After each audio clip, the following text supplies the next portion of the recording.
ഛത്തീസ്ഗഡിൽ മലയാളികളായ കന്യാസ്ത്രീകളെ അന്യായമായി അറസ്റ്റ് ചെയ്ത നടപടിയിൽ പ്രതിഷേധിച്ച് ഡിവൈഎഫ്ഐ മാള ബ്ലോക്ക് കമ്മിറ്റിയുടെ നേതൃത്വത്തിൽ മാള ടൗണിൽ പ്രതിഷേധ പ്രകടനം നടത്തി. ഡിവൈഎഫ്ഐ ജില്ലാ സെക്രട്ടേറിയറ്റ് അംഗം ധനുഷ് കുമാർ ഉദ്ഘാടനം ചെയ്തു.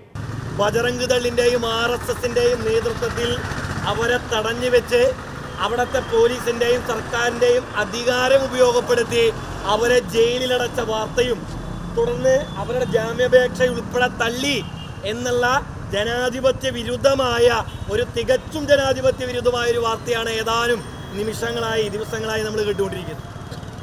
എങ്ങനെയാണ് ഒരു ഇന്ത്യ മഹാരാജ്യത്തിനകത്ത് നമുക്ക് ജീവിക്കാൻ വേണ്ടി കഴിയുക? ഒരു ആഗസ്റ്റ് 15 കൂടി ആഗതമായിക്കൊണ്ടിരിക്കുന്ന ഒരു സാഹചര്യം. ഡിവൈഎഫ്ഐയുടെ വലിയ പരിപാടികളെല്ലാം വരാൻ പോവുക.